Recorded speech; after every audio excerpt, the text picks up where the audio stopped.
రామచంద్రయ్య వాళ్ళ ఇంటికి రాధ వాళ్ళ నాన్నని తీసుకొని వచ్చి వాళ్ళ నాన్నని రామచంద్రయ్యకి పరిచయం చేస్తూ ఉంటుంది. ఇదిగోండి నాన్న, ఆ రోజు నేను కాపాడానన్నాను కదా ఈ వ్యక్తే అని చెప్పి చూపిస్తూ ఉంటుంది. దాంతో అక్కడ ఉన్న రామచంద్ర ఆ రాధ వాళ్ళ నాన్నకి నమస్కరిస్తూ ఉంటాడు. అలా వాళ్ళిద్దరూ కూడా పరిచయం చేసుకుంటారు. ఇక ఒకరినొకరు పరిచయం చేసుకోవడం చూసి అక్కడ ఉన్న ఆ రామచంద్ర వాళ్ళ చెల్లి అయితే చాలా కోపంతో రగిలిపోతూ ఉంటుంది. ఇంతలో రాధ అయితే వాళ్ళ నాన్నని పరిచయం చేసి పదండి నాన్న, ఇల్లు మొత్తం చూద్దురు కానీ అని చెప్పి ఇంట్లోపలికి తీసుకుని వెళ్తుంది. ఇంతలో అక్కడ ఉన్న కృష్ణ అలాగే తన మరదలు ప్రియ వీళ్ళిద్దరికి కలిసి పూజ జరిపిస్తూ ఉంటారు. ఇక ఆ పూజకి వాళ్ళిద్దరూ కలిసి హారతి ఇవ్వాలంటారు. హారతి ఇస్తూ ఉండగా ఒక్కసారిగా అది జారిపోతుంది.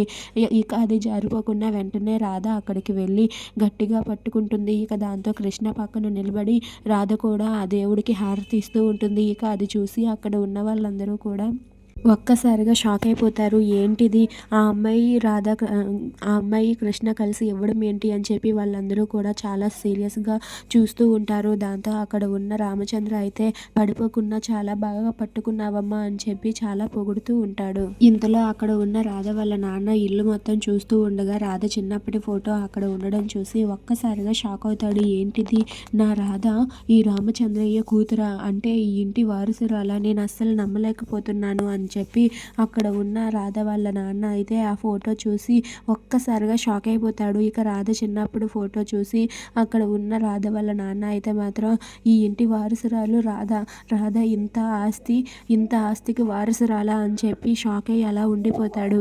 ఇక అక్కడ ఉన్న రాధ తండ్రి రామచంద్రయ్యకు నిజం చెప్పగలడా?